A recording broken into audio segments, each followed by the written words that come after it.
a standing debt of 13 trillion pesos as of 2022. In the 2 years of our lockdown, we have borrowed around 3.2 trillion pesos because for obvious reason that we need the money for the public response. Recently, the Department of Finance has proposed a fiscal consolidation and resource mobilization plan. And they have some recommendations for the incoming government. So practically, the DFA is saying that the next government should more or less get more loans or cut the spending and probably improve taxation. So this morning we're going to discuss options on how to address this particular issue. Let me give the floor to our host. Can you introduce first our guests? Okay. With us today, on my left is a distinguished gentleman, a banker, and he's also the former president of the Philippine Nickel Industry Chairman Association. He's also an environmentalist, and he's much engaged in what we call the bamboo economics. And he will explain later on how the environmental group can also help in this particular problem of cash-strapped government. Of course, a man we don't need introduction. You have not introduced first the one on the left. Yeah. You have not named the one on the left. He's Mr. Butch Alcantara. Sorry. Okay. And the next guest, of course, is our famous congressman, Congressman Edsel Lacman. A man na hindi na kailangan introduce pa. Next is a good friend of the Philippines. He is the president of the Canadian Chamber of Commerce. Canadian Chamber of Commerce, right? Correct. Yeah. Mr. Julian Payne. Julian Payne. Payne in Canada, French. Payne. Payne. Then? Okay, actually there are two questions we want our resource persons to answer. One is the government, does the government have the capability to pay our loans on a yearly basis? So that's a very practical and direct question. And if today, what are the things that we have to do? Do we raise taxes? Do we just allow the economy or encourage or help the economy to grow? As what the incoming finance secretary said, that actually we can pay the loans. The outgoing secretary says we have to do a lot of fiscal consolidation and resource mobilization. That means imposing new taxes and so on and so forth, canceling or suspending the trade, part of the trade law, which lower corporate taxes and also individual income taxes. And the other question that we would like, especially Congressman Edsel Lacman to answer, and also the other two resource persons to answer, Butch and Mr. Julian Payne, to help answer, is whether the Public Service Act amendment which is now a law. But the IRR is still being formulated by the concerned agencies.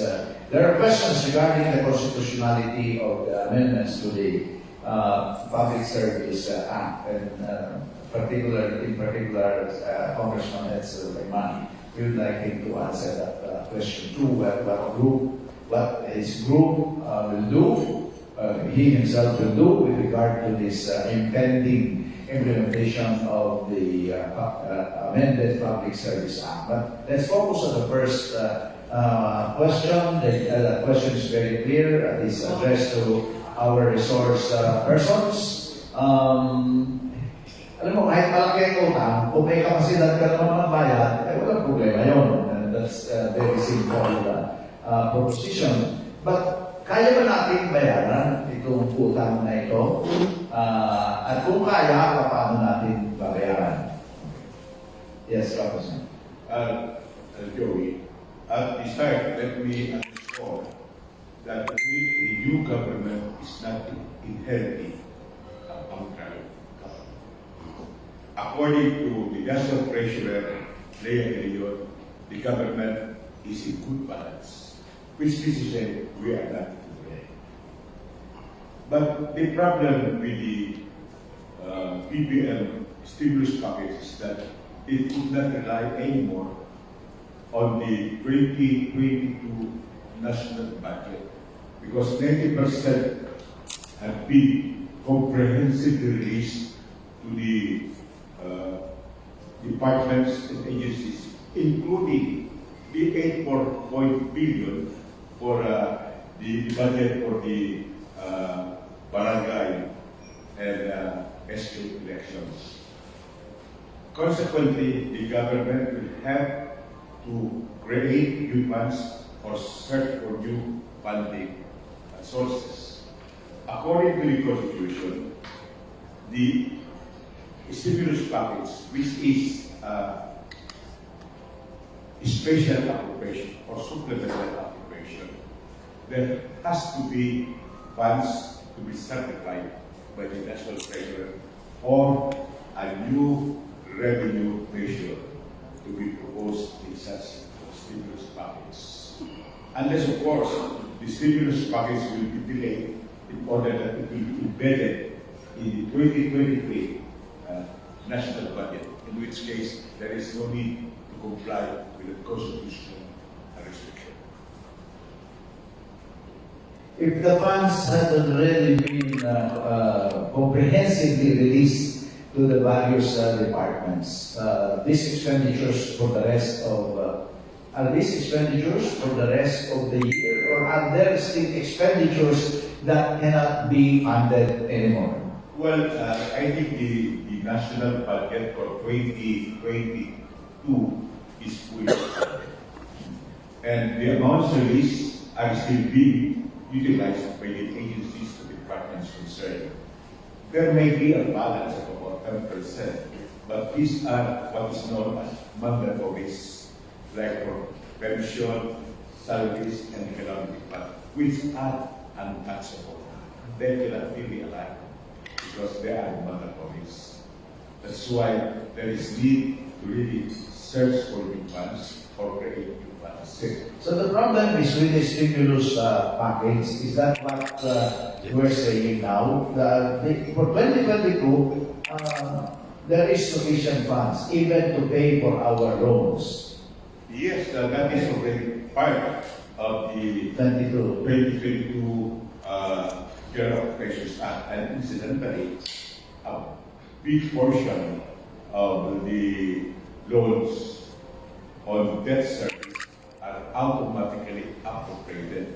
This is way back during the time of the late President Ferdinand Marcos, and until now, that automatic appropriation of debt service is started again. Okay, so ang problema lang talaga natin, ito stimulus package. How much is this stimulus package that is being discussed? Until now, Senator Joey, they have not disclosed any specific amount. All they were pointing at at this time is the 8.4 billion for the barangay and SK elections, which we would like to postpone. But there are many sectors, including myself, I am against any postponement because we should not prejudice the democratic process at the grassroots and the youth levels. And even the government is resisting the postponement. The funds are already released, they are already preparing for it. Much of the amount have been allocated for supplies and other preparatory matters for the village and youth leaders election. One last question to Congressman Edsel before we ask Butch and Julia here. The statement that the funds are available for 2022 for all the things that are included in the budget. I'm a bit hesitant to accept that statement because definitely the revenue collection dropped this 2022. And it has been discussed that there has been a reduction in the collection of taxes, both by the customs and by the internal revenue. Are these reports not true? And therefore, there is it's correct to say that the funds are available for 2022 when the assumption, when the 2022 budget was discussed in 2021, there are certain assumptions that certain revenues will have to be collected. Are you saying, Congressman said that the revenue estimated revenue collection was achieved, including the foreign borrowing? Of course, 2021 also included borrowings by government. This is not the first time that there is a revenue shortfall, but that would not be affecting implementation of the national budget because the government would have resources like foreign borrowings in order to implement the national budget.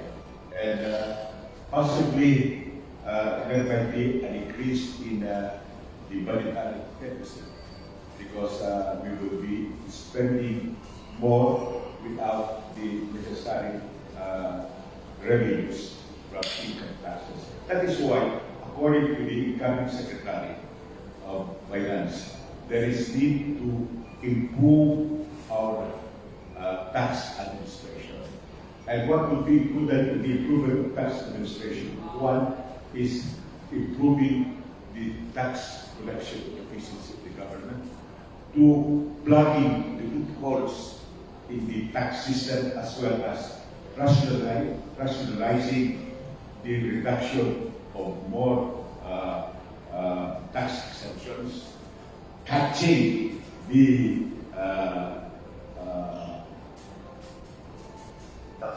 tax evaders, and also to most probably improve the tax to the gross domestic product ratio, which is now at 80%. That's still good enough.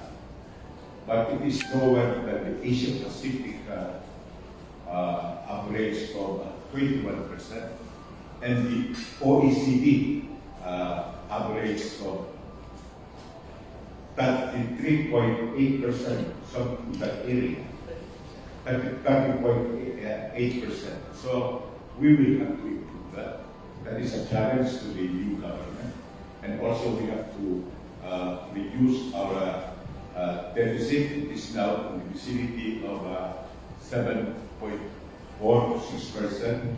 The target is to lower that to 3%, which is the pre-pandemic level. And also we must address the problem of smuggling, because that will eat up the tax collection by about 250 billion annually. 150 billion annually. And that's a huge amount.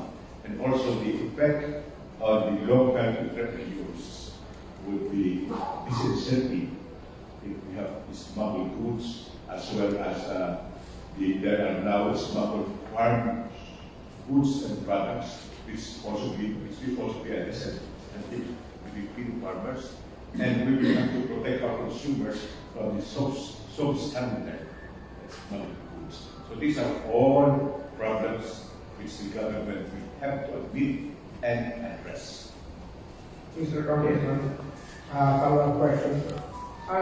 Earlier, I stated that the Department of Finance, the Duterte DOF, recommended three, or probably mentioned three possible options this government or the next government will have. Basically, more loans, cutting spending, and of course, you're talking now about taxation. What can you say about the first two recommendations? Well, let me go to Kapihan.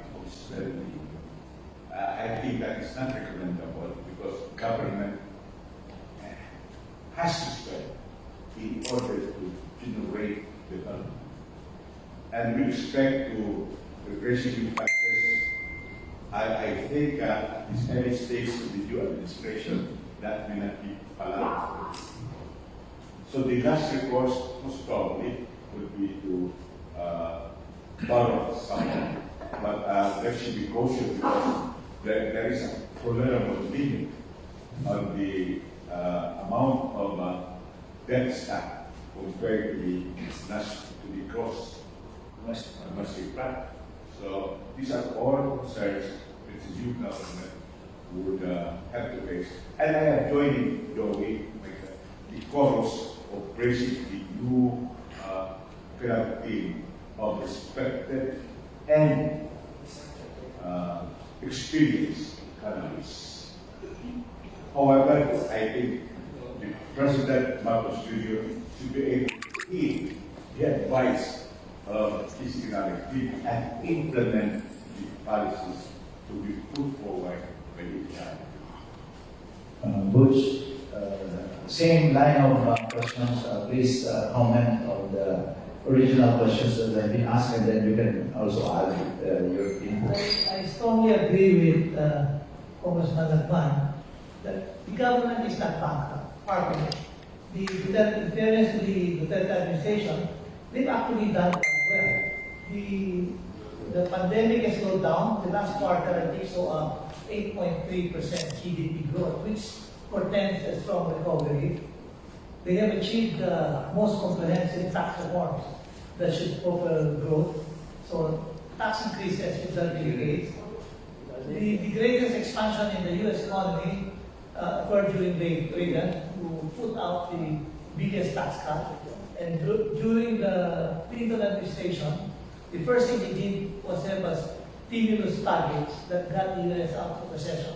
So growth is the answer. Even the maligned debt numbers, it should be understood when compared to other countries. Some of the most progressive countries have way more debt than us. Japan has a 266% debt to GDP ratio. Singapore has 131%. The United States has 128% debt to GDP. So we actually have room at 65%. Our debt to GDP is only 65%. So there is room to grow. I think private businesses grow, but small businesses, very big businesses. I was a banker to the brother of Senator Joey. He started a few trucks. Now he's a billionaire. So growth is the answer. Provided, of course, you use your debt money judiciously and no leakages. Not that much leakages. So taxes increasing is out of the question. We should emphasize growth. This is where the first moves of President BBM seem to be very hopeful and encouraging. You know, Philip Medalla was my professor in college. The appointment represents what John Kennedy called the best and the brightest, I think, in terms of the economic thing. They have good track records, spotless, and none of them have ever been accused of any scandals or scams. They are very hardworking. And to me, the most important thing is BBM did not consider political payback in appointing these people. These people do not seem to have any political meaning, which is very important. So I think that's going to happen. The other thing that I noticed is that, not because I'm Ilocano, but BBM seems to have a good instinct and a grasp of understanding what can turn the economy around in the quickest possible time, using our most abundant resources. I heard in YouTube, one of his statements was, we have to increase agriculture by using industrial plantations and reviving the Industrial Forest Management Act, which provides for large-scale agricultural projects. Agriculture is the biggest sector of the economy, and 30% of the total employment force is agriculture. He also said responsible mining. Mining is only 1% of our GDP of 13 trillion. Canada and Australia, the most environmentally friendly mining companies, 10% of their GDP is mining and mining related. Can you imagine that? If we grow the mining to only 5% of GDP, that's about 750 billion a year. Even if BBM increases it by only 1% a year, we will achieve the 7% GDP growth, which is the benchmark to jump from underdeveloped to developing countries under the OECD. So that is so. And I noticed that not many people paid attention to us, but if you go Google it, he made that statement. So he knows, because agriculture and mining are one of our most abundant resources. You know, we have 9.67 million hectares of agricultural land, of which we are using only 5.6 million hectares. 4.25 is dedicated to food crops, the rest to sugar, coconut, etc. So we have 4 million hectares to go. In mining, our total land area is 30 million hectares. Mineralized land is 9 million hectares. We only have 3% devoted to mining. That's only 270,000 hectares. And we are the 5th most mineralized country in the world. In the 60s and the 70s, the pillars of the economy, mining, agriculture, sugar, coconut. And we have fallen by the wayside. So there is so much room for mining to improve. Because, again, like Canada and Australia, that is the main driver of the economy. Mining today provides 1.2 million direct and indirect employment. If you increase that by 5% or 5 times, you're talking about 5 million new jobs. So the potential is there, and I think the president-elect has good instincts when he said that he either has studied it very well, or has good instincts, or maybe both. So that's why some of my friends in the industry are very, very hopeful.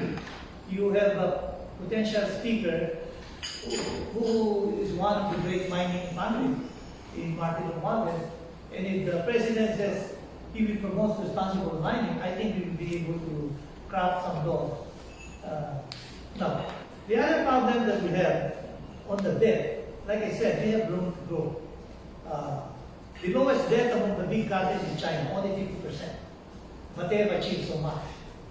I don't know if the Public Service Act is one where they have allowed 100% capital for telecoms, etc. Our problem is lack of capital. It's a good business, no offense meant, but a lot of our capital is going to malls, casinos, and resorts. If you go to North Triangle, the buildings are going there, you need only about 500 billion to start a new mining company, drilling, excavation. Most of those buildings are 3-4 billion buildings. But domestic capital is lacking.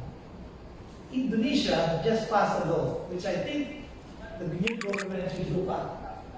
They are going to allow 100% in big revenue generating activities like mining. But there is a time-bound limit.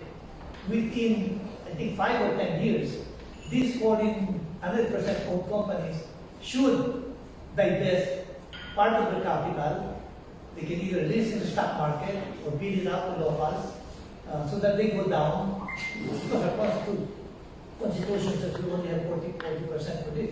But if we can allow what they call, I was talking to an American lawyer, Canadian lawyer in Canada, and he was saying they describe it as instead of open-close, close-open, open-close. Open it up, the capital will come in, develop it, make a lot of money, then let the Filipinos benefit as the equity is being distributed and sold out.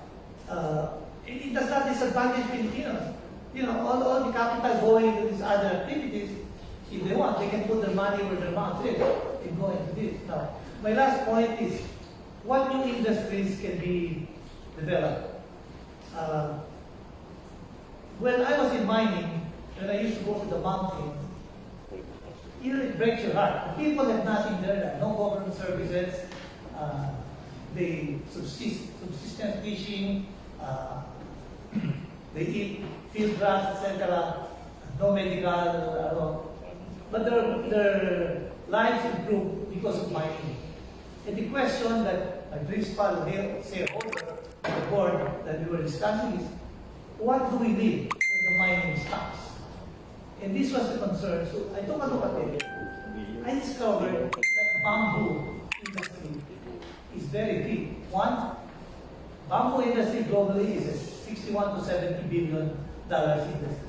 China has 30 billion, 35 billion of that. They employ 10 million people directly, production value of 30 million, 4.2 million hectares to bamboo. If you only reach 10% of that, of 400,000 hectares, production value is about $3 billion, which is almost equivalent to the output of nickel, gold, and copper. And we have all the land available to go into bamboo. So, plus, based on the topic today, bamboo releases 38% more oxygen than other species, and it sequesters 12 tons of carbon every year. So it's not only going to be a major economic contributor, but it's one of the best to enhance the environment and come up with clean air, climate mitigation and clean air. One of the most surprising things I discovered, Senator, is, and I had to check, but I saw it in the DNR website. Manila has the highest pollution because of cars. The website has been confirmed there are 47,000 hectares under the control of DNR, A and B lands in Metro Manila. Can you imagine if you all plant that to bamboo, the effect on the pollution control? So those are the things. It's easy to talk statements of motherhood, but there's a reason you have CEOs and CEOs. There must be CEOs, COO types in government who will implement the plan, execute it. And that's what's important. Thank you very much, Boots. Maybe we should hear first from Julian. His comments on the discussion. Thank you very much, and thank you for inviting me here. I'm coming to this from the point of view of one who basically was trained in economics, understood economics, which is a very deep Keynesian economics, and secondly, from the Canadian Treasury Board, which is equivalent to your part of budget management. First of all, I think we have to address this issue right on. Is the country bankrupt? No. In fact, when we hear of trillions of dollars of debt, when we think of it in terms of our own household budget, we get scared. But in fact, the level of debt in this country is not excessive compared with other countries, as we've said. And generally, in macroeconomic theory, during times of peace and prosperity, you pay down your debt. And during times of war, depression, things like that, you incur debt. And we look at this country historically, up until the pandemic, in fact, the country was paying down its debt quite rapidly. During the pandemic, we incurred more debt, obviously, and now the pandemic is over, one would expect us to start reducing the debt. Now, you can reduce debt two ways, as a proportion of GDP. You can reduce it in absolute terms, or you can reduce it as a proportion of GDP. And it reduces the proportion of GDP if you increase your GDP. You don't just have to reduce debt per se. That's a fundamental issue.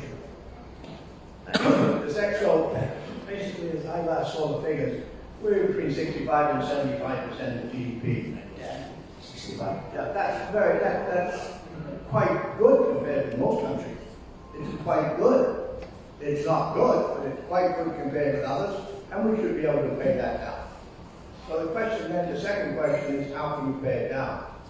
And as we've said, you can pay it down by increasing taxes, you can pay it down by reducing expenditure, or you can pay it down by growth, which generates increased taxes without increasing the rates. Now, if you look at economically, if you look at increasing taxes or cutting government expenditures, one way or the other, you're cutting consumption. When you cut consumption, you cut the volume of taxes that you're generating. So you may increase the rate of taxes, but the amount of net revenue you get is not necessarily increased. So I think that Governor Ben Dioko, his point about we really need to generate growth is the key path to success. And if you look at the starting point of this country, its debt to GDP ratio, it's not ideal, it's not terrible. If you look at the reserves, you've got in order of, I think, 10 months of import reserves. This is very good compared with most countries. We're not about to suddenly stop. So the real question is, how do we stimulate growth? And how do we avoid stifling growth, which you may well do if you increase taxes or if you decrease expenditure?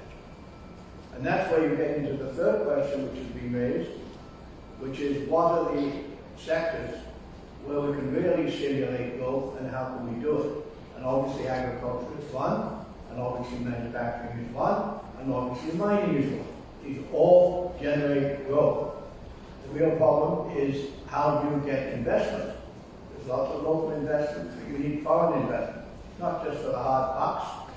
You need it for the technology it brings to, and you need it for the links it establishes on which trade grows. And I think that the danger in many countries is protectionist forces, and it's true here in agriculture, and there's an anti-mining. If you look back, there's reasons why this exists. But in this day and age, we've moved on. There is quite a well-developed technology for mining now, which is environmentally responsible. We can talk about clean air later if you want. And we can move towards socially and environmentally responsible mining. And we can move towards more efficient agriculture. And these are the areas we really need to focus on to generate growth. And that growth will generate taxes, far more taxes than increasing the tax rate. That's the key point. And so I think what the Congressman said is quite correct. We're not bankrupt. What we face is a technical problem. How do we manage basically the revenue and expenditure flow? Like in my house, I have to manage my cash flow. My wife spends all this. Oops, I didn't make that much money. How do I manage this week's cash flow? And I think that the Congressman has pointed out that there are technical issues that we have to face, but these are issues not of fiscal management per se, the issue of budgetary management and how technically you address that without stultifying what we do. Yeah. That the current Department of Finance and the incoming Department of Finance seems to agree with both you, Junior and Butch, about the issue on mining. As a matter of fact, the incoming Finance Secretary Jokno was quoted in saying that the industry of mining can be a possible solution for the financial woes of this government, you know. And it seems that one of the major obstacles of the industry of mining is the environment. Let me ask Mr. Butch Alcantara here, who is a banker. He's also exposed into mining, but he's an advocate of the environment, particularly his economics.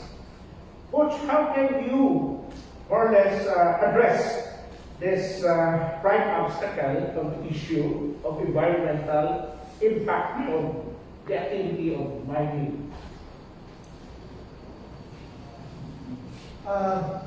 In fairness to my friend, Gina Lopez, whom I did not agree on a lot of things, not all miners are saints. She brought out the problem. But you cannot make perfect the enemy of good. You have to have a balance between mining and environment. It can be done. Believe it or not, in the boardrooms, I was in mining as the president of a holding company. We do discuss how to make sure that the environment is maintained and enhanced and hopefully restored. Maintain it as much as possible. So, the miners are conscious of the environment. Now, I think I am the pioneer in advocating bamboo for mining. I think Julian knows that. My real reason when I look at this is how to make a sustainable livelihood for miners. That was the first, not the environment. Bamboo has a 100-year life. Like I said, it releases 38 or more oxygen. And I surveyed one mining company, which is normally around 5,000 hectares. 25% in this company, outside the mining area, is susceptible to planting bamboo. And I took a look at the Institute of Network of Bamboo at the time, and confirmed by some UP professors, Dr. Aida Lafi, they can make 92,000 per hectare in a bamboo farm. In China, they allocate 10 hectares per family. They can make almost $1 million versus a salary of 240,000, 300,000 a year. So it really enhances the life and the dignity of the miners and the indigenous people communities. Plus, you know, of the 31 billion production value of China, they're now making anything from toys, engineered wood, wood beams, to composite products like wind turbines. The ones in the Ilocos Norte of the president-elect, they can make that out of composite carbon and bamboo. That is a very strong metal. Even they're now making 6 to 8 feet diameter tubes for water or sewage. So the thing is, you cannot stop at planting bamboo. You will have to invite investors to put up the processing plants, which is why it's important, as has been reviewed by the legislator. We have to put in place the means where we can invite foreign capital, equity, so that we don't increase our debt further. And believe me, one Taiwan I used to work before, he held up, we were talking about multinationals, and he held up 1,000 peso bill. And said, you know, these foreigners, when there's money to be made, they'll come here. But, he said, there must be stability. So, regulations have to be more stable. In Chile, which became a developing country due to mining, the largest copper mine in the world, if you look at their mining laws, mine tenements almost have property rights. This did not come from me, but it's something I heard. You can't have somebody invest hundreds of millions of dollars when they're afraid. No offense to the Catholic Church, I hear Mass every day. But it cannot be that when the bishop wakes up on the wrong side of the bed, he will say, we got to stop, we got to protest and stop mining. So stability is the key to luring capital. And I think Congress can, whatever they say, I trust the collective wisdom of the legislature to come up with the proper measure. Coach, do you have an environment secretary in mind? No, I've been a political. I'm just kidding. But you need a very good environment secretary as well. No? Not Well, just an economic. because the two drivers Who understands what you're talking about? The two drivers, Senator, can really propel us is agriculture and mining, which is the Department of Natural Resources. So that's why that is important. But I never, even if I'm from Ilocos and I idolized the president when I was young, the father, I never did believe that. Okay. We will, yes, Doc. We will ask the members of the media to also shoot questions after maybe another round of question and answer. What I'm getting here at this point in time is basically mining could be a possible major solution to the financial needs of the next government.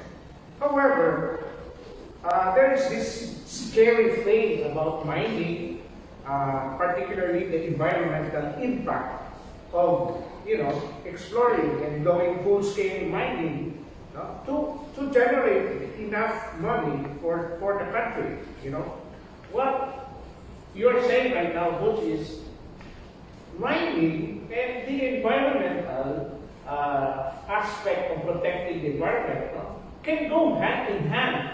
And you are now saying at this point in time, you are even forwarding a specific mitigating solution to help control the environmental impact of mining. And you're saying bamboo could be a particular key, an agent that we could probably inject into responsible mining. Am I right? Definitely. Well, the mining company that was owned by the holding company when I was president never had a notice of violation by the DNR, which means that everything revolves people. Again, I said, not all miners are saints, but I think the brouhaha that Gina created has really forced mining companies to comply. And it can be done. Enforcement can be done. It can be imposed with stricter regulation. So, plus, if you look at we have only 270,000 hectares in mining out of 9 million mineralized land and out of 30 million hectares. So, it's confined. It can be confined because mining areas are selected only in confined areas. So, we can really do now. And bamboo, the Bisaya advocating, is a very good mitigant and can be a major contributor to the economy. I lived in Vancouver for a while, and Canada is pristine. And British Columbia, where Vancouver is the mining capital of Canada. And it's very environmentally maintained, beautiful place. So we can do a deal. In fact, the Philippines has adopted the towards the TSM, which is a Canadian standard. If you implement that strictly, it can coexist. So there's no problem, I think, as long as we recruit ourselves and implement it correctly. And the nice thing about mining is that if the government pushes it, maybe as soon as 2 years or at most 3 years, they can become productive already.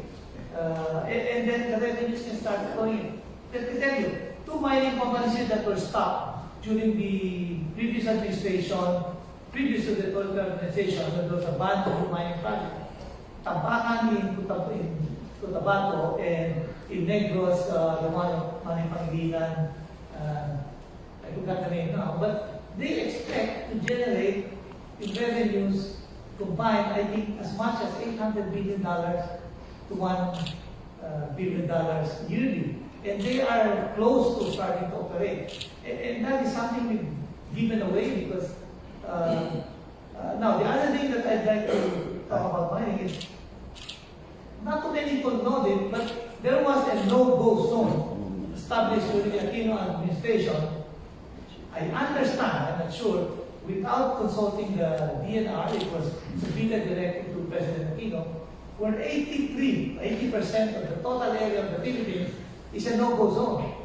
So that stops mining in these areas. And the no-go zone includes areas in the mountains classified as tourist area as the basis for the no-go zone. That has to be reviewed because there are areas where there's a lot of minerals but cannot be touched. Okay.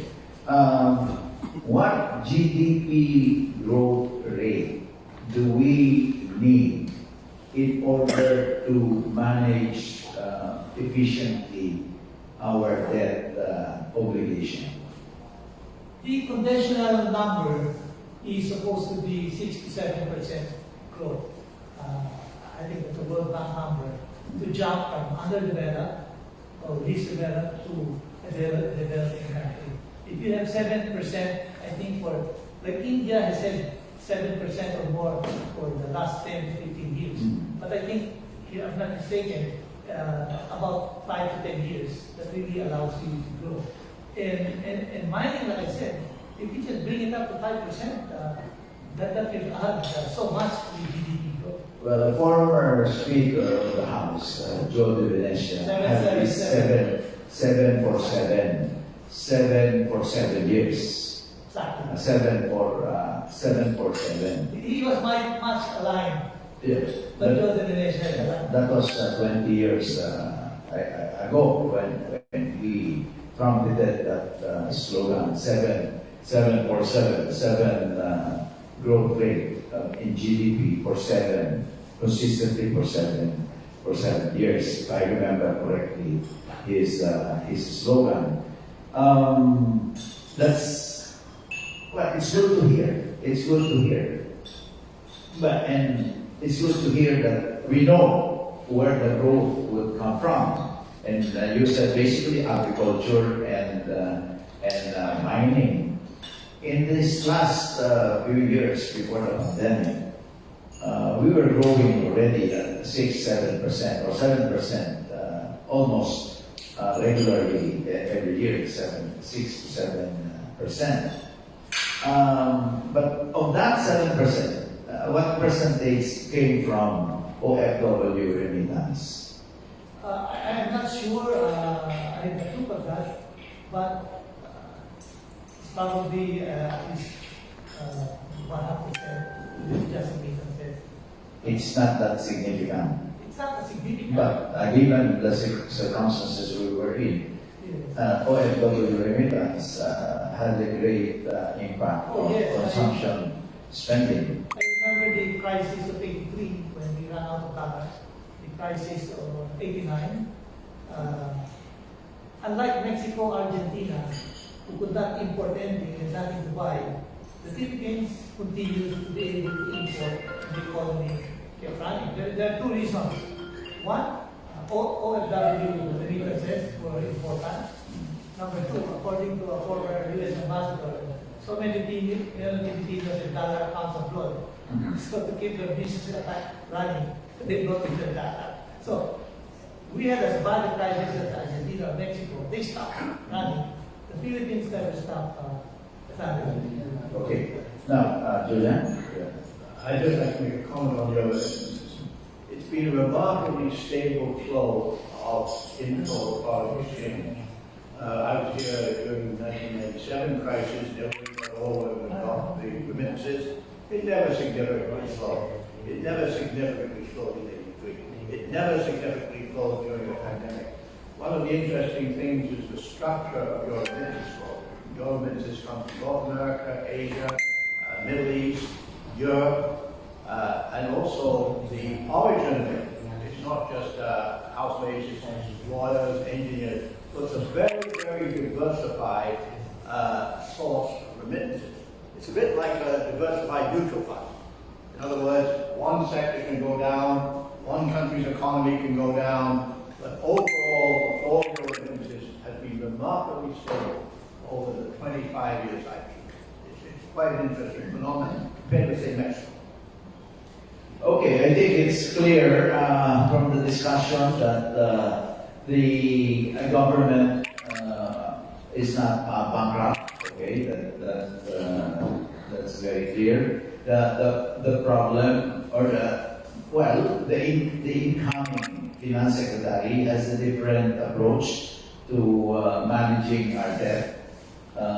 In fact, he's not very much concerned.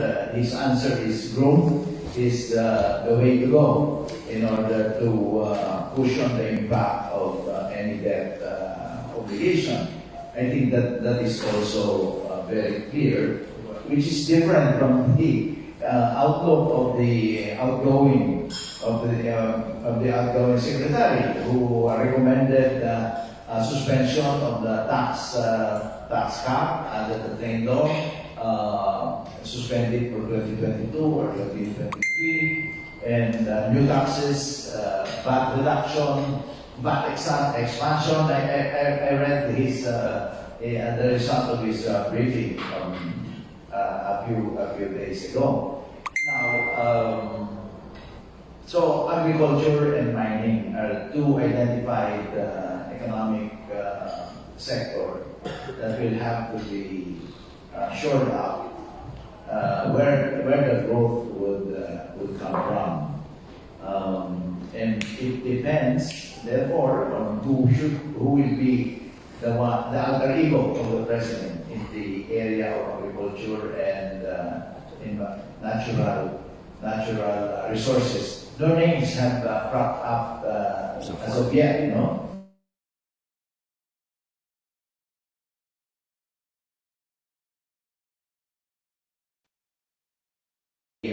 Incoming administration is considering everything. I'm sure they agree with the suggestion here that agriculture and mining should really be tapped to bring about additional growth in the economy. But how can there be growth if there is no equity?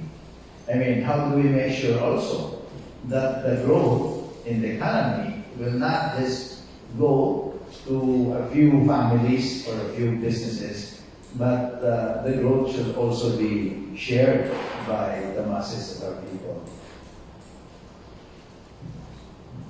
Joey, I think that growth should benefit all sectors of society. And when we talk about growth, that should be accompanied with a strong policy addressing poverty. Because that is the only way we could make growth equitable for all. And I think this is a tall order for the new administration, because poverty has been haunting the Philippines for a long time already, and it has to be addressed efficiently and effectively. And let me just go back to the migrant workers. Well, you know, Joe, you will know that this was a stopgap measure during the time of the late President Ferdinand Marcos. But it would continue to be implemented by the subsequent administrations, instead of creating jobs here in the Philippines, so that we can stop this labor export and stop also the social effects of this labor migration, for particularly on Filipino families and spouses and children.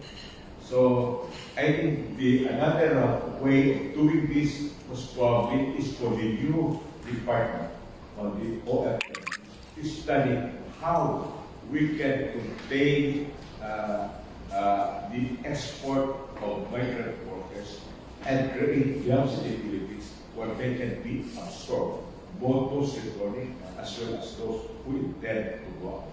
Because that should always be a stopgap measure which is long overdue to be overhauled. Can I make a comment on that session? You know, the first OFWs were the Koreans. But Park Chung-hee, in 61, who was a dictator, mandated unknowns like Samsung, LG, Hyundai, Hanjin. She supported them with all the financing needed to put up industries. There was one objective, to create the jobs, as Congressman was saying, so that the Koreans would eventually come home. Right now, we are, I think, the second largest OFW community all over the world. Number one is Mexico, but only because everybody is in the US. But the Philippines now is the largest OFW community. That started under President Marcos and the padre of Cruz Ope, who is now the secretary. And supposedly, I was talking to some Ilocano politicians a long time ago, that was discussed between the President and Cruz Ope and Ambassador Coco Morales, who was in the Middle East. That is an opportunity, but it was supposed to be a startup nation. But we, unlike Korea, we never developed the large industries to generate a lot of the jobs. That's why, until now, we have no choice. So mining, bamboo economics, agriculture, they can provide the jobs. And of course, manufacturing. Well, the Philippine economy is jump. We have agriculture, and then you get into service economy, but we never really developed the manufacturing sector. So until now, that's why we have a lot of imports. Like one commodity, aluminum products. You know, you import all our foil, aluminum foil. Do you think we can get our act together? Because all of these things that we have been discussing have been discussed a long time ago, like agriculture, mining, service industry, manufacturing. The service industry is also dependent on manufacturing. You will have more services if you have more manufacturing. And of course, tourism is part of the service sector, but it's also very vulnerable to pandemic or any kind of emergencies. With all due respect to Congressman Lagman, if you notice in the Philippines, there are some cities that have developed very well. And there's one key thing. They have young mayors. They're very progressive. And their fathers or politicians have sent them to business school, etc. And they're taking over as mayors. And there are progressive cities. So I only know one. You can count in your fingers which of these cities are really developing. Well, there are some, Senator. And I'm hoping and putting the President-elect in that section. Although 64, he's been exposed. So I'm hoping that, like I said, when he said industrial, agricultural activities and mining, maybe he really has the instinct and the feel. So, you know, like Tennyson said, maybe a lot of good will come, even if people are wishing evil. And, you know, the words of Socrates, we should get together and wish him well. The secret of change is not to focus on fighting the old, but to focus on building the new. So we should suck it up, put aside everything, and pray and continue to the future. Hope springs eternal approach.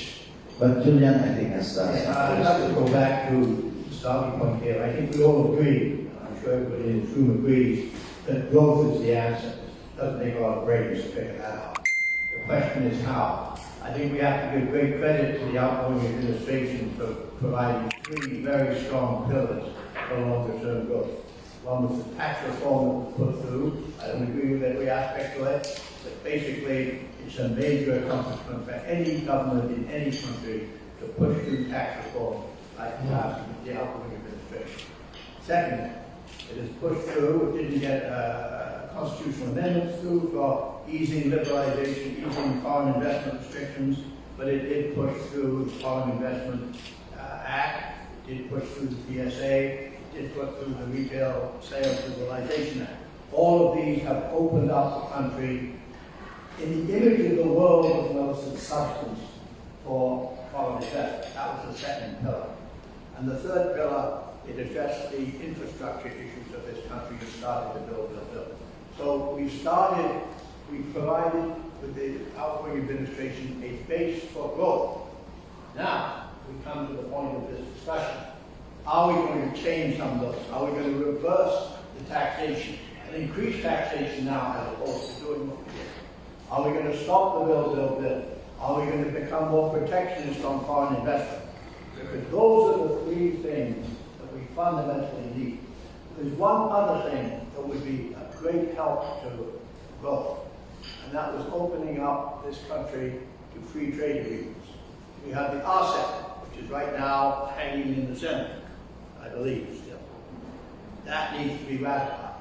There's a CTPP, the Comprehensive Trans-Pacific Partnership, which the administration's indicated an interest in. There are various other agreements. By opening up your free trade, you will be opening yourself to more markets. It doesn't mean people just sell here. It means you can sell preferred rates to the other countries. And that is the fourth pillar that really needs to be. Then you get to specific sectors, agriculture and mining. I mean, you got all those things. If you suddenly put a huge tax on mining, you're not going to get growth from mining. If you suddenly put key protectionist restrictions on agriculture, you're not going to get growth in agriculture internationally. So I think when we talk about growth, we have to look about these pillars, and then we have to look at each sector, how it's being managed. And I think this country has great potential in agriculture, great potential in mining, great potential in manufacturing. It's got to be open to international trade, it's got to be open for foreign investment, and it's got to have the infrastructure to make this possible. We have the base, we just have to take advantage of it in the future rather than stopping it or turning it off. Can I add on the taxes? Whether you like Donald Trump or not, he cut taxes. And the top 500 Fortune companies, the profits went up so much because they could reinvest. In the Philippines, surprisingly, after training and create, the Philippine companies are growing, not obscenely, but they're making a lot of money and creating more jobs and pushing more investment. So, historically and electronically, you can't cut taxes now. Increase taxes, with cutting taxes, you can say, promoted the growth of the industry. Now, Julian's point, many of the Asian countries are now getting free trade agreements individually with other countries. We have not been doing that. One of the policies, one of the problems with the Philippines is policy of the previous administration, university, the Kapihan administration, carte blanche. One of the most effective programs dating back to I call Ako Marcos and Romano, was the creation of a lot of export trade zones. And that brought in a lot of investors, created a lot of jobs, increased the tax base. That has gone out of favor. Vietnam is doing all it can with incentives and creating export free trade zones to get those coming from China who are afraid of China dominating the world so much. I don't think we have gone into that a lot, but that was a very successful program of the previous Marcos administration. Look at the KRTV prepaid terminal. That used to be buildings for export industries, medium industries. I was a banker to a lot of them. At that time, there were 100,000 jobs in that area alone, and that has been lost.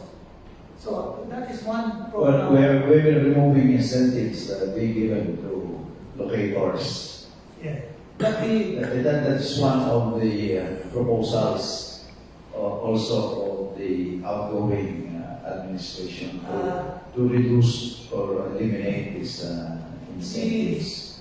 You may need that to let them come in first. Later on, with the protocol. But the retort to that was told to me by a politician. Actually, very 85, almost 90-year-old politician, dating back to the Marcos era. He said it's simple math. If you have none of those, that's zero. Between something and nothing. Yes, better and than if you something. multipy it even by 10% only, 0 times 10% is 0. But if you have 100%, giving jobs, etc., the tax rate of 10% will give you 10.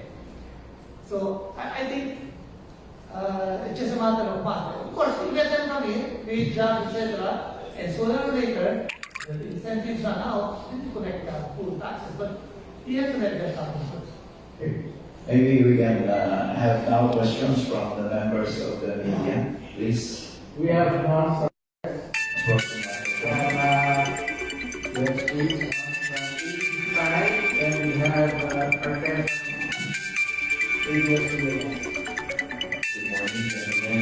One support from the you've mentioned about the growth. I'm just curious on what can you say about the proposal of taxing the digital services as part of the proposal for the incoming administration to increase taxes. Do you think it will make an impact?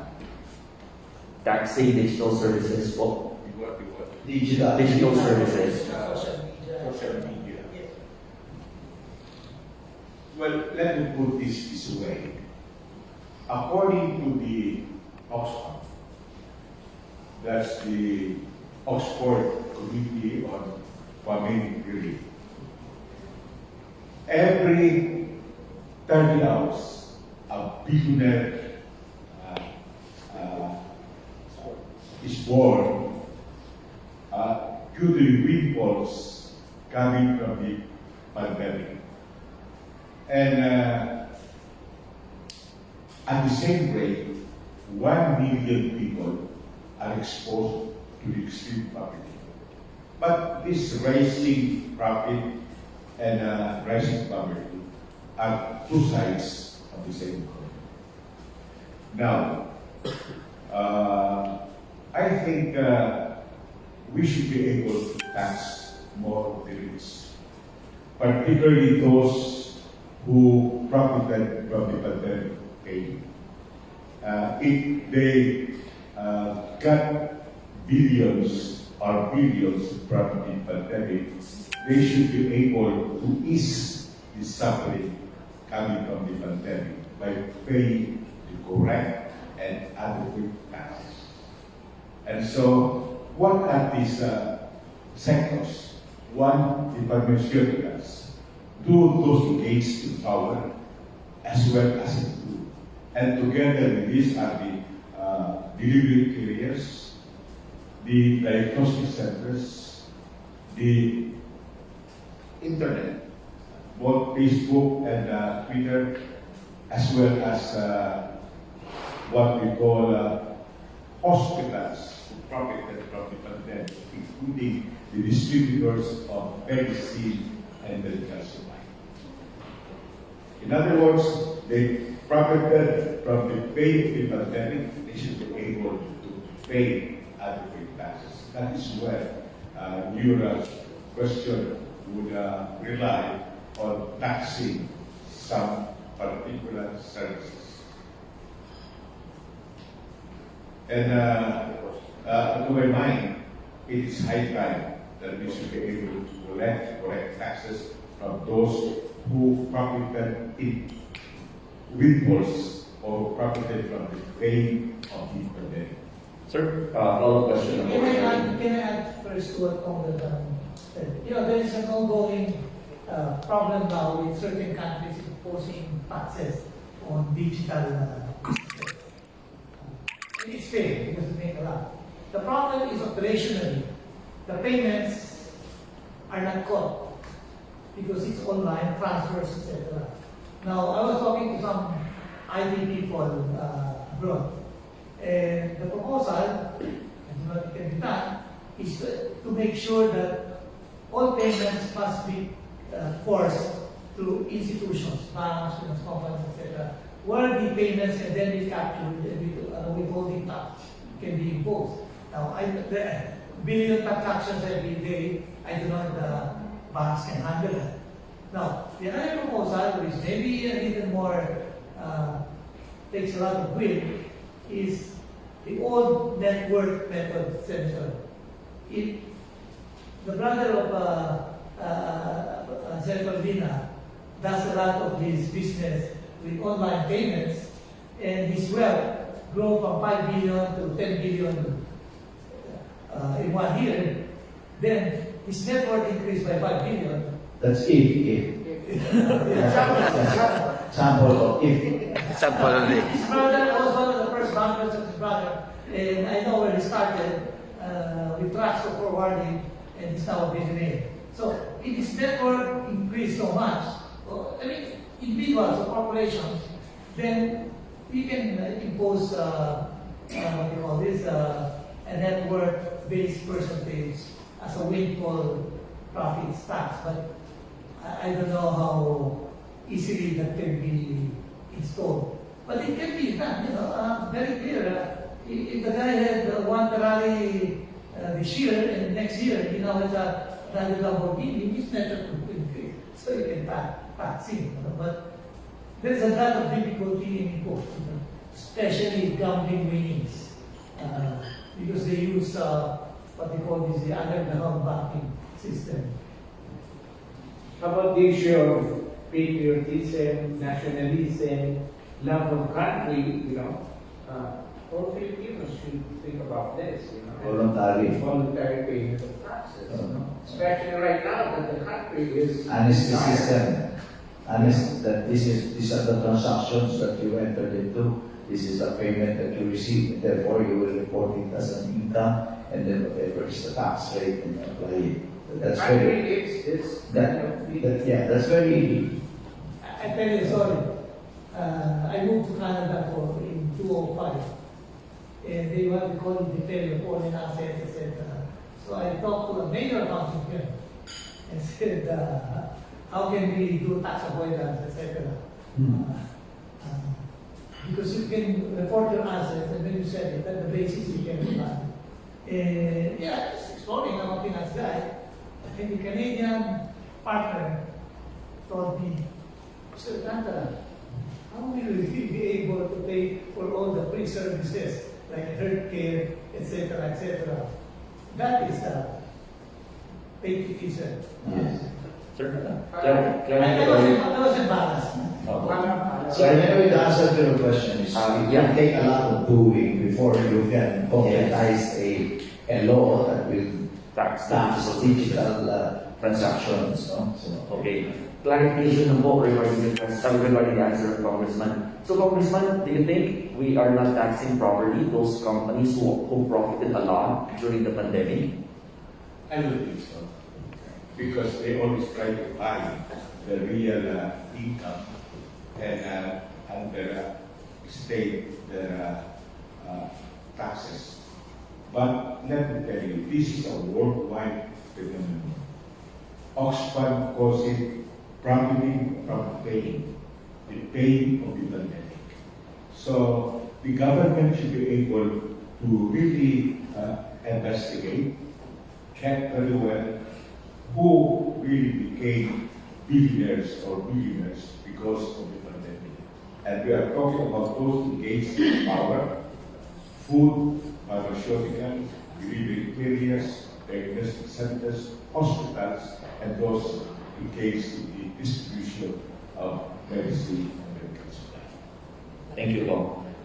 Just to clarify again, or just to put on record regarding the question of digital services or digital transactions. So it is a problem on how we do it, the taxation, or the taxing on those aspects. No, but the impact is. Do you think it will make an impact, Paul? Well, all these high-tech guys are some of the richest in the world. Bill Gates, Mark Zuckerberg, etc., PayPal, Peter Thiel, they're all billionaires. Even Amazon is digital na sending. So there must be a lot of taxes imposed on them. And like I said, the congressman says, you know, we have to find a way to do it. Yeah, let me call our friend from ABS-CBN, Mr. Warren Guzman.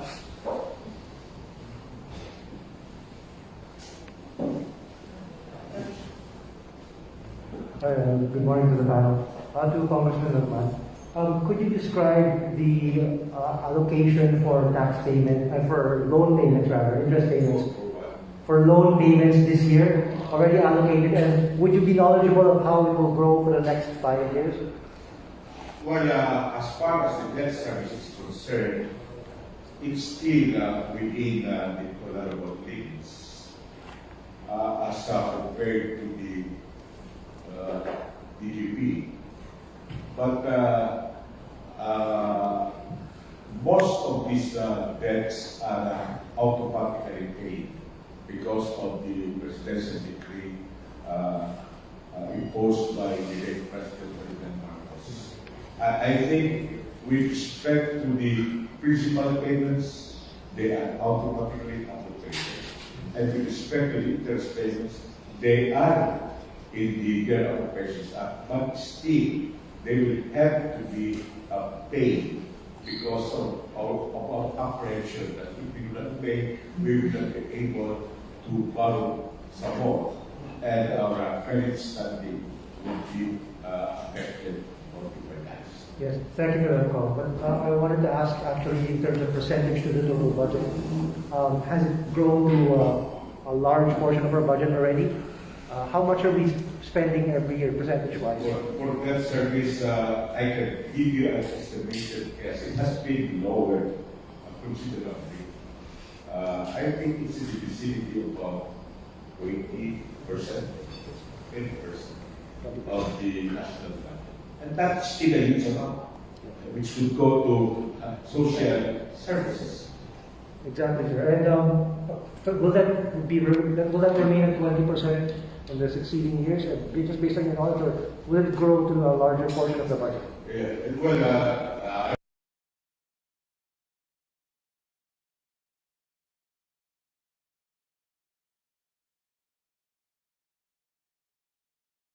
I would expect that it would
one of the things that scared the block of miners in the mining communities in the last election was there was a proposal that the first thing they would do was receive EO 130 issued by President Duterte, which said determined that mining could be an impetus for economic recovery.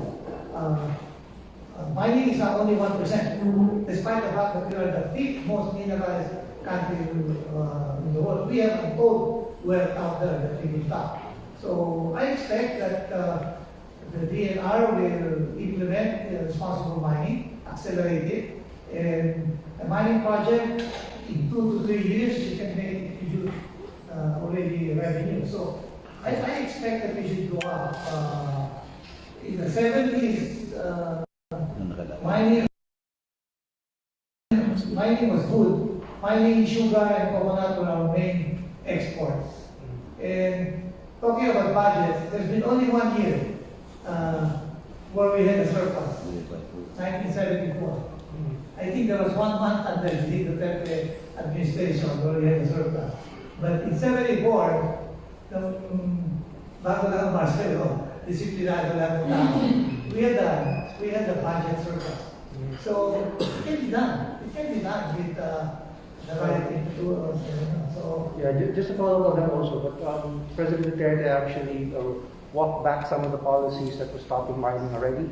So we already have some of the larger projects moving forward. So what else are you expecting from the Marcos administration to help mining, really pick up? well, maybe culturally, Ilocos is a hard-scrabble land, narrow strait between the mountain and the sea. So I'm sure the President-elect knows how hard it is to make a living. And so with that in mind, I'm sure he will push to make livelihood improve. Mining is one of those. I hope and I pray he follows up on that. He stated that in his campaign speech. So So what, like a more budget or more freedom, or what do yeah, you want from bringing the people like Julian to bring more capital. Like I was saying, maybe we can look at the Indonesian model. They just passed a law that allows mining to be 100% owned, but with a time bound, within 5 years and 10 years, I know exactly, you must divest part of it. By the time they will have made enough money already so that they can then impact. When they sell the shares, they will probably make a windfall also because it will be more valuable. I think it's a mistake to talk about walking back from what the government did in mining. They didn't walk back to the old days. They opened up mining, socially and environmentally responsible mining. There were certain new regulations put into place, and so on. So the expression of walking back suggests going back to the old days. That's not the case. In fact, just recently, the department issued a departmental administrative order about guidelines for socially and environmentally responsible mining. Yeah. So I think we need to look at it not as a step backward, but actually as a step forward to environmentally and socially responsible mining. That will also benefit your economy. Thank you. Sorry, I was referring to President Duterte actually allowing open pit mining and some of the things. No, I understand that. And that's not necessarily walking back if you have proper environmental and socially regulations. I mean, we've moved forward over the years, and so it's not a backward step. That's an assumption, which is incorrect. Okay. That's actually a forward step. So, all right. Because open pit mining is internationally acceptable. But in Australia and Canada, the two biggest environment mining companies, there's a lot of open pit. They rehabilitate it once it's done. But that's where the big bucks will come from. It's so easy to mine, less costly for open pit, and you produce really much more revenues than underground mining. So to say that it's a step back is, I think, a misinterpretation of the objective. I was just taking away some of the hurdles that they put in before, in the early part of the Duterte administration, when they put the ban. Okay, so I have another question regarding revenue. Is that all right? There was a quote from a tax expert just last week regarding how to improve our revenues, and he basically mentioned we don't need really any new revenues. We just need to improve the efficiency of the tax system. But one thing he said also, specifically, is the government or the people need a good example. And he said that he made an open appeal to the president to settle his unpaid estate taxes. So can the panel comment on that? That is what we call improving the tax administration. And this will include one, improving tax collection efficiency. Two, addressing the tax loopholes and nationalizing the tax exemptions. Three, you have to improve the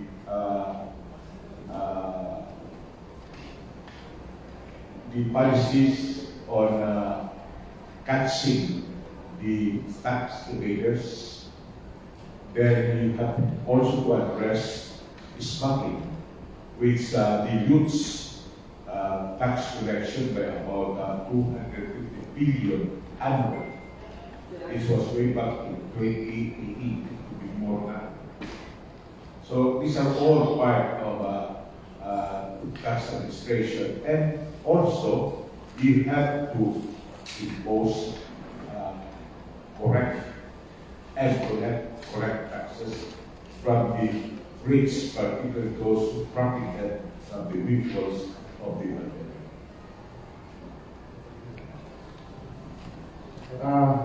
Our friend there, can you come up here and properly introduce yourself and your media outfit? I'm from the business bureau and also with the NGO. Yeah, are you Rene? Yeah, okay. I have 2 points, one on mining, on the other on taxes. Well, on mining, you see, in the 1960s and 1970s, the Philippines became the biggest copper producer in Asia. And in the 1960s and 1970s, Japan became the biggest world exporter of copper-based products made of copper coming from the Philippines. So my point is, we keep saying responsible mining. Is it not possible to transform that slogan into responsible, value-adding, job-creating industry, instead of just saying responsible? It's just, and we have seen what happened to Marinduque mines. You see, I was with Secretary Alcala. I think we saw the damage that was created. Is still happening.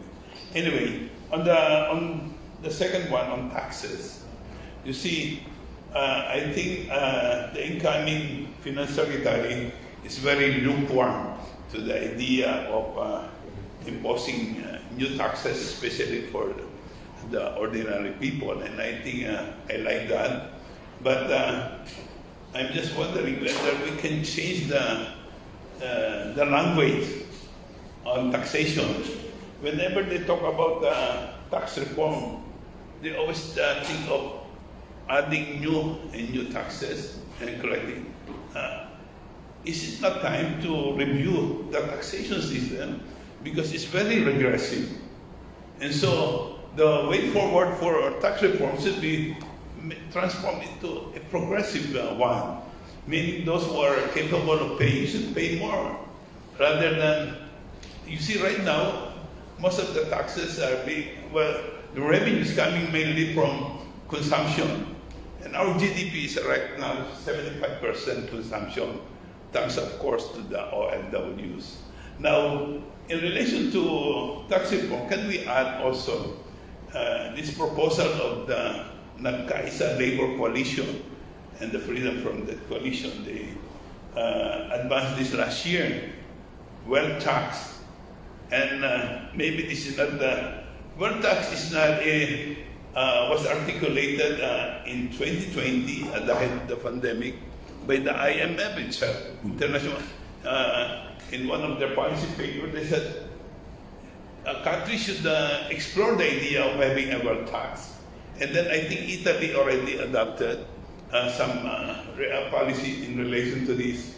Now, in the Philippines, in 2020, at the head of the pandemic, the super rich, according to one report based on the Forbes list, their wealth increased by almost 30%. And so, what is that? So, why don't we explore this idea of this labor FDC idea of having wealth tax? Because this incoming government really needs all the money for stimulus spending. Especially, he mentioned that he wants to reduce the price of rice to 20 pesos a kilo. He cannot do that without doing a lot of stimulation in the area of agriculture. Thank you. To respond to the thing of mining, that's a big debate because we have one of the highest effective tax rate, compared to other countries. So that is a disincentive also of mining.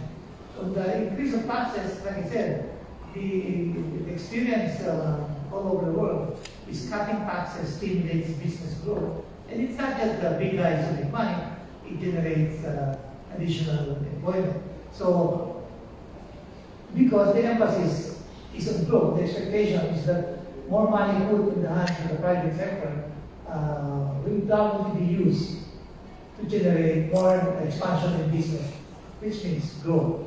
So that's a big debate. Now, the wealth tax, that's a big debate in the US now, and in some European countries. France at one point wanted a 75% tax rate. So nothing has been resolved yet. Of course, the wealthy will go against it. But I don't know how the government will react to the proposal. It hasn't gained traction in countries like the US about the wealth tax. But that's really related to the network method, where if you're wealth increases so much, then you have to pay your fair share for that.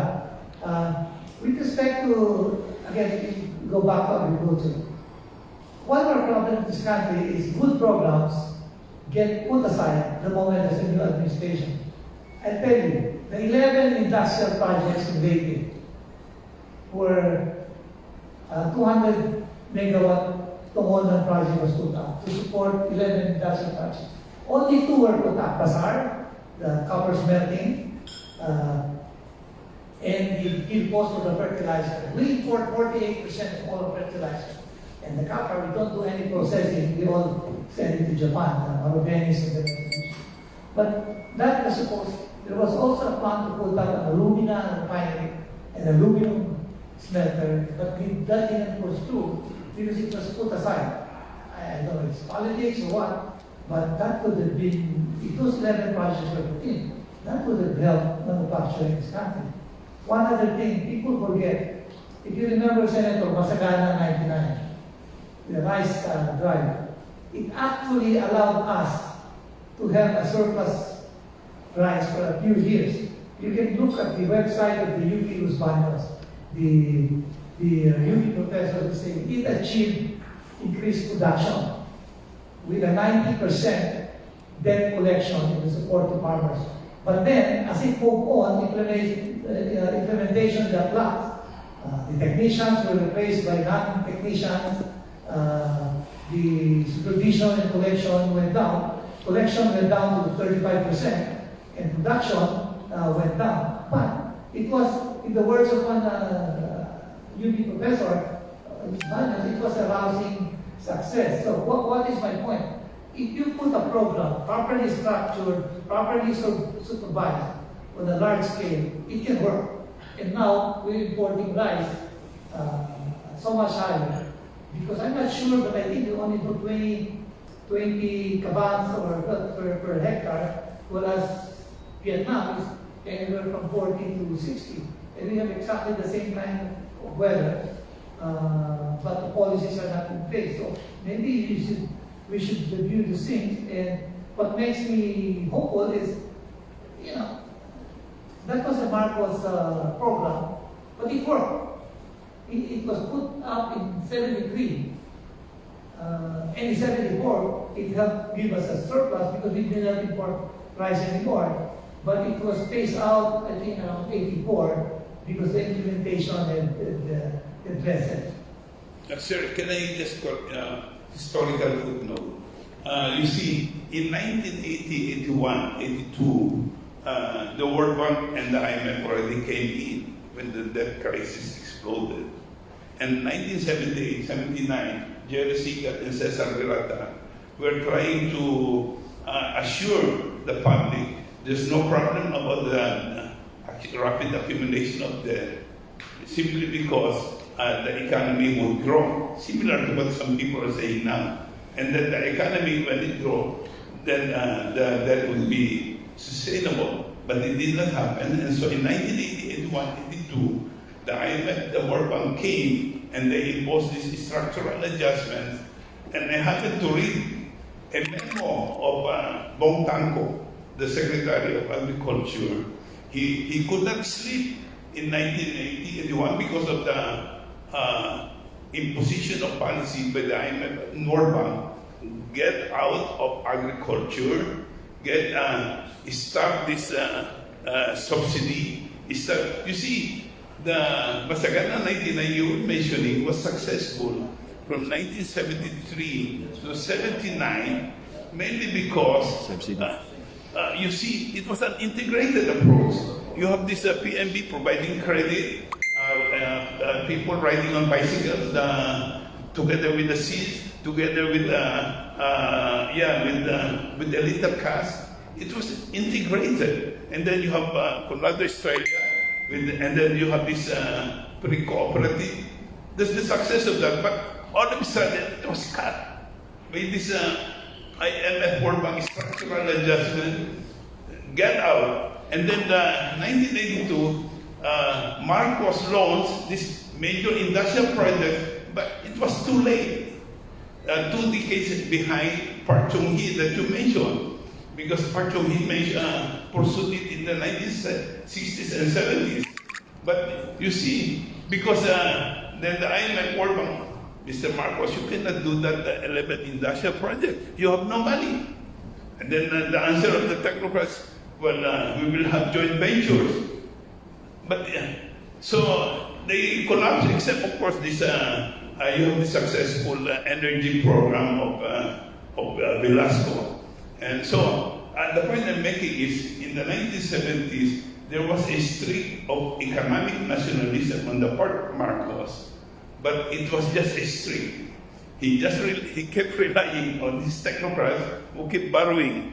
Then eventually, when the debt was unpayable, then the IMF and the World Bank came in and they started dictating terms. Remember that we went out of IMF supervision only under Gloria Macapagal in 2007. We are no longer under the supervision of IMF, but for 3 or 4 decades, under the supervision of the IMF. Thank you. I think that's a very good point you raised, comparing the 1980s to the present.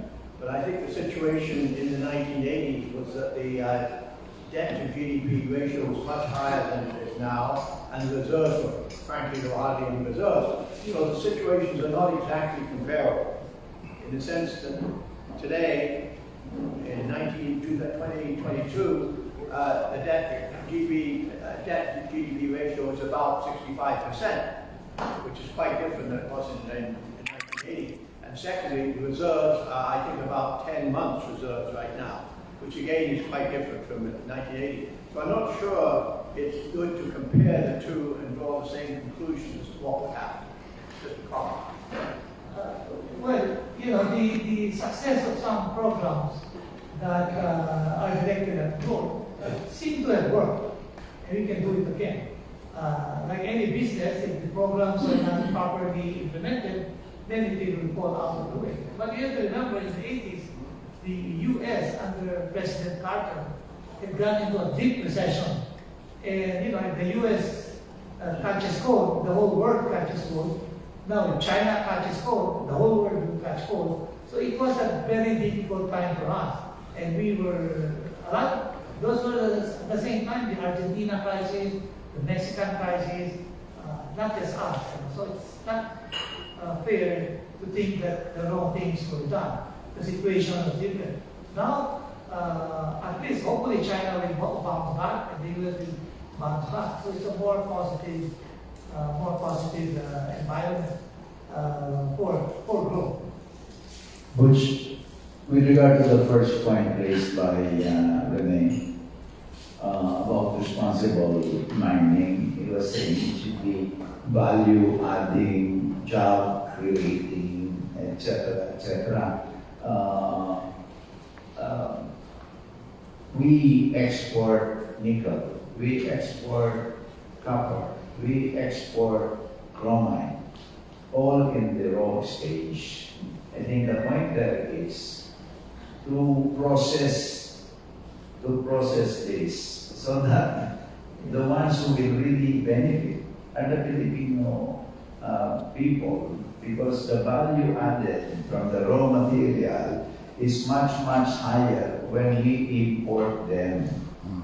So the ones that should benefit most should be the Filipino people. So should that be included in the definition of responsible mining, that the miner should not just rely on the wealth coming from the raw material, but must increase the value of the material. I agree with you, Senator. In fact, as a former chairman of the Philippine Industry Association, we talk about it. But there are systemic problems that must be addressed. Number one, power is so expensive in the Philippines. We pay about 550 to 650 per kilowatt hour. Indonesia does 250. So they are now into processing and exporting. Number two, our nickel grade is a little lower than Indonesia. I'm talking just one mineral, whether like copper. Yeah, all of them. Power is a major consideration because processing is power intensive. In fact, a processing plant will require you to sometimes put up your own power plant. Now, that has to be addressed. One of the things we described before was when you put up a processing plant, make it competitive. When they put up a power plant, give them incentive. No VAT on importations of coal or whatever. For the electricity sold to the processing companies so that they can sell it at a lower price. Let them connect to the grid and sell at commercial rates to the community, allow them to make a little profit. So those are systemic problems that have to be addressed. But they're not insurmountable. No.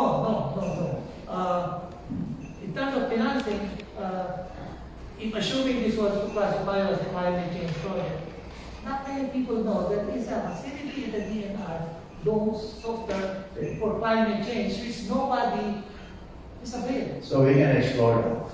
Yes. We can explore that responsible mining should also include. Processing.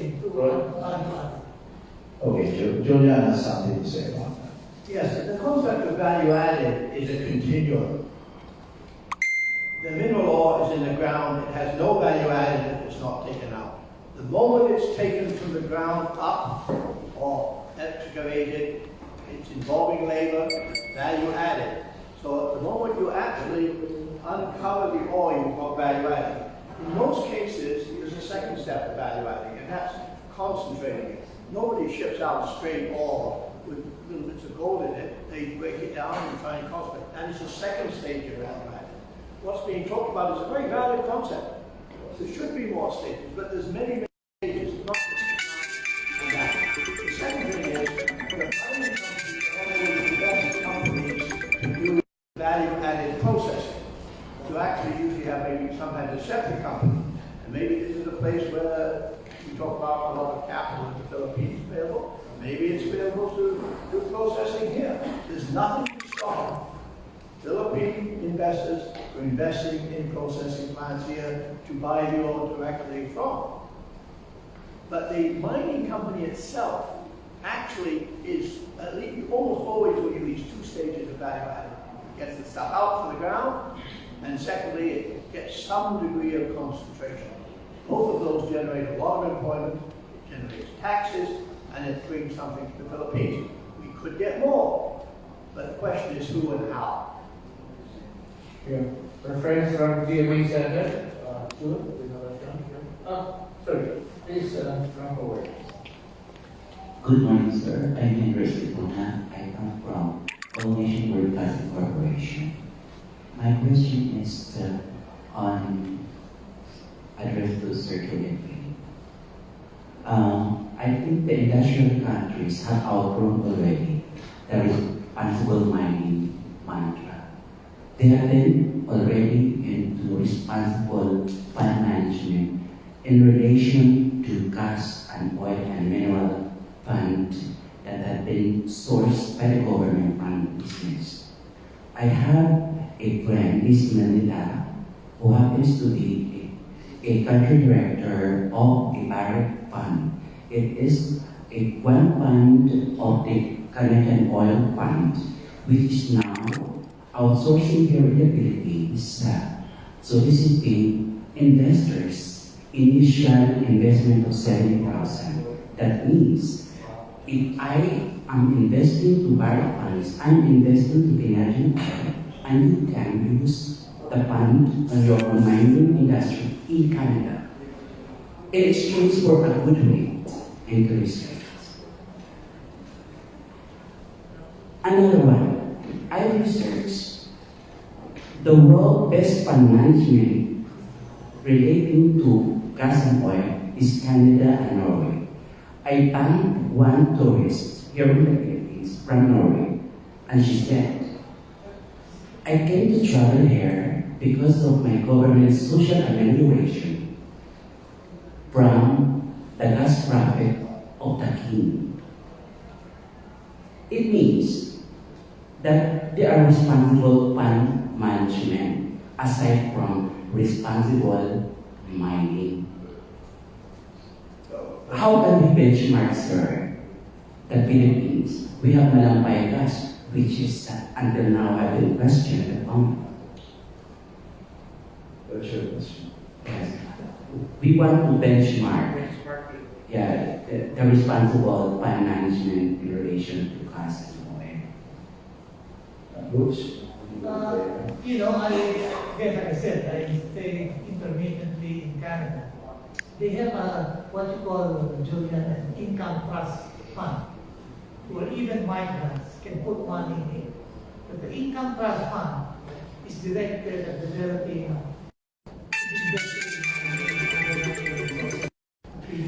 and the income trust fund has a lot of incentives, I think tax, pensions, etc.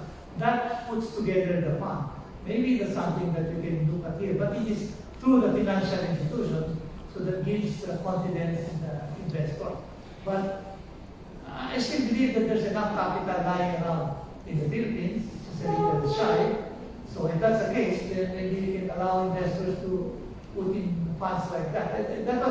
The returns were very good with the income trust fund. And a lot of people invested in it. It was directed to be invested in things like mining. I don't think it's fair to benchmark us because we don't have the wealth of oil from Norway or the wealth of Canada from mining. And most of the population is just trying to get by.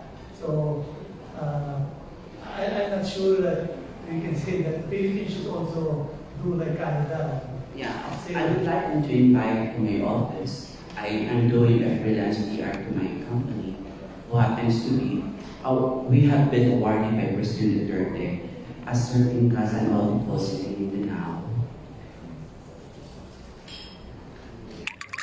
But we are, of course, needing Kapihan. You can give your calling card to the people now. Another question, sir. This one is not so sexy for you men to answer. Another business line that we have is into health and wellness. It's like a underpart of Department of Natural Health. It is very famous in Canada. The practicing of naturopathy.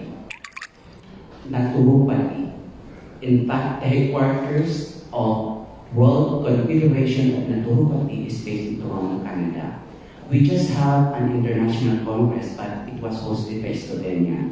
Now in the Philippines, it is a sunshine industry, one of the affiliates of the Department of Tourism. That the resort type, sir.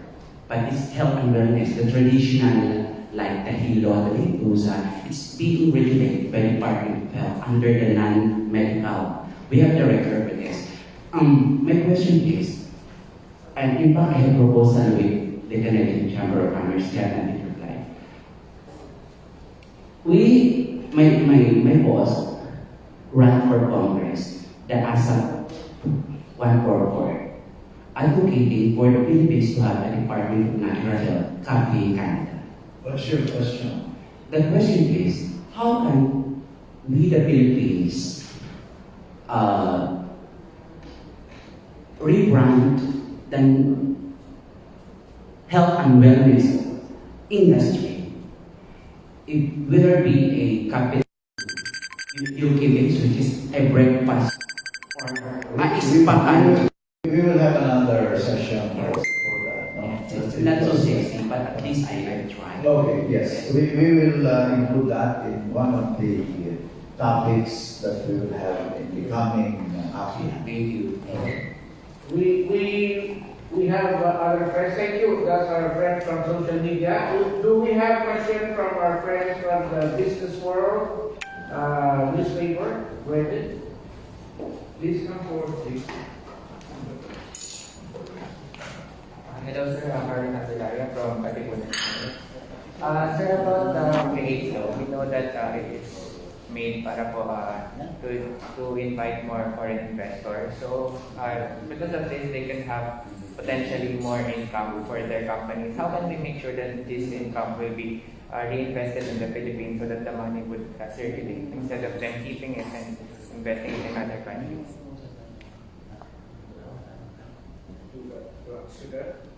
The create law, yes. Talking about the create law. Yes, I mean, it is made, I believe, for foreign investors too. Repatriation and reinvestment, we make sure that the profit is also reinvested, something like that. Well, the create law is actually an incentive. It lowered taxes. It made it easier. In fact, one of the bottlenecks before was you had to get their approval for any merger or things like that. There's a lot of pending items there. Now, if you comply, you don't need to go to BRI anymore. Now, the repatriation is basically, if your retained earnings reach a certain limit, then you have to either reinvest it or you get taxed. So that's a way of ensuring that the government takes something from it. Now, the purpose of the national law on limitations is to make sure that part of it is local capital, Filipinos. But again, you have to balance that because there's a dearth of local capital. You may have, again, like I said, allow them to come in first, to develop it, spend the money, take the risk, and after some point, when the business is stable making money, then you sell it to the stock market or the locals so that the Filipinos then start benefiting by themselves. So it's not a zero-sum game. There has to be some game so that you can take a little later. But you have to get them in first into the country. Yes, thank you, sir. Another question for Mr. Julian. About you said a while ago that the RCEP about opening free trade, it can give it can open the Philippines to more markets. How about the local producers?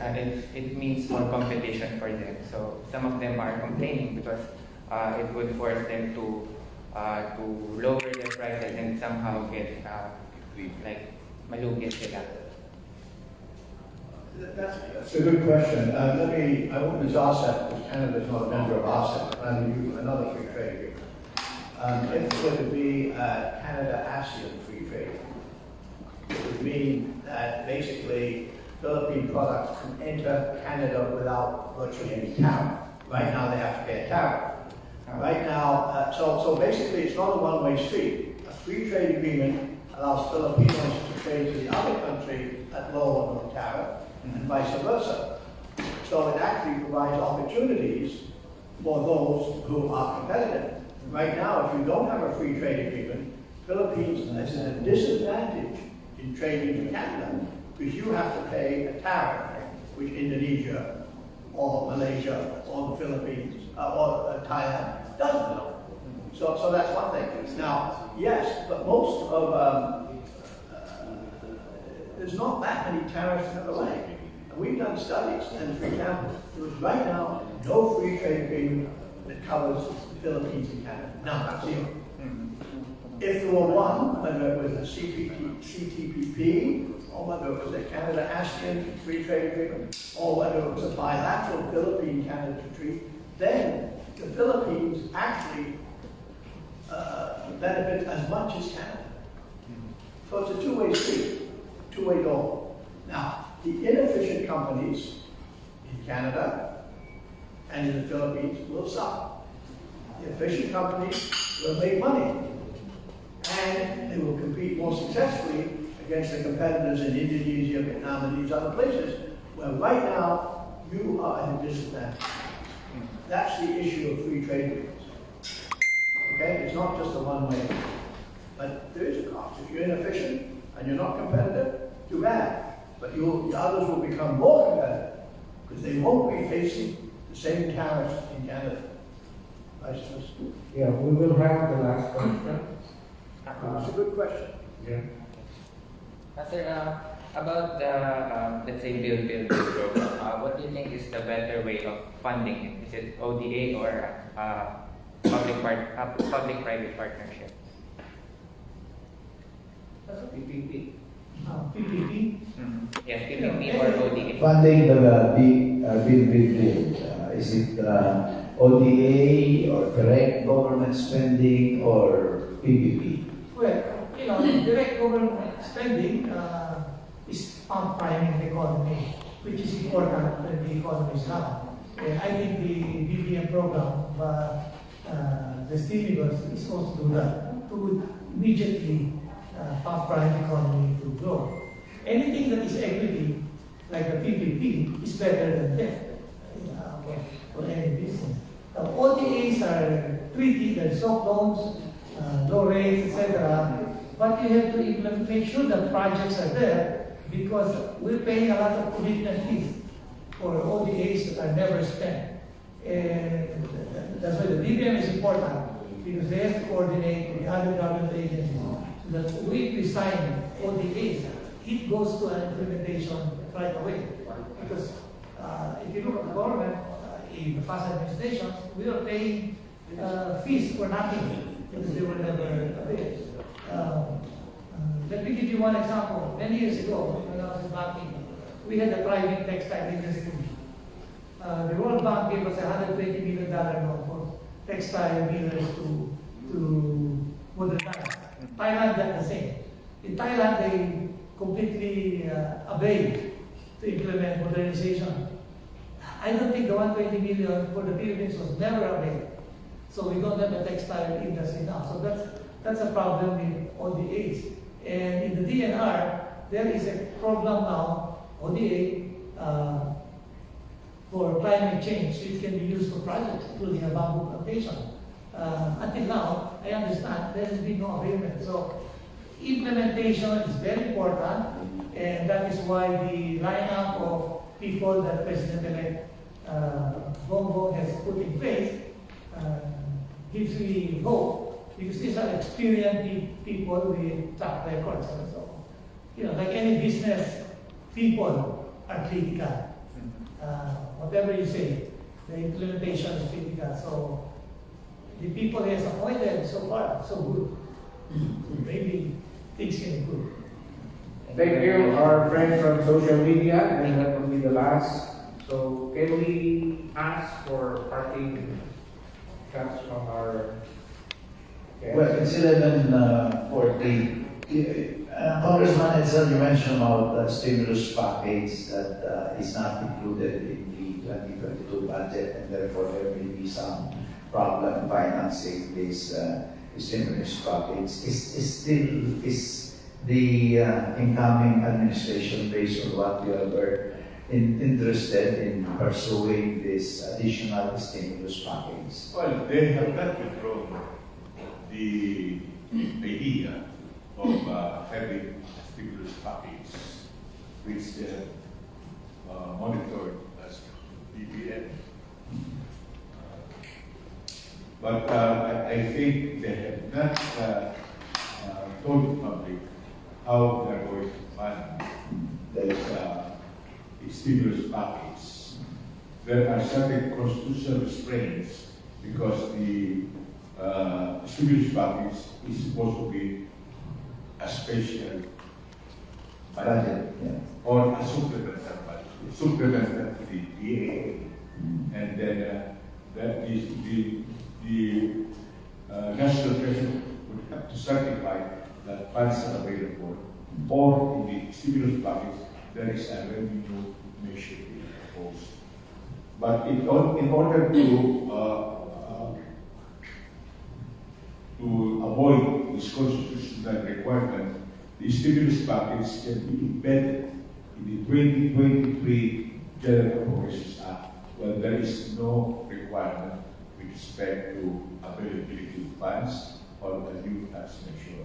But we will have to wait, the government will have to wait for another 6 months before the stimulus package is put in place. But meanwhile, considering that 90% of the federal budget is being released, that would have the effect of a stimulus package, because in that budget release, we have the infrastructure program, we have the build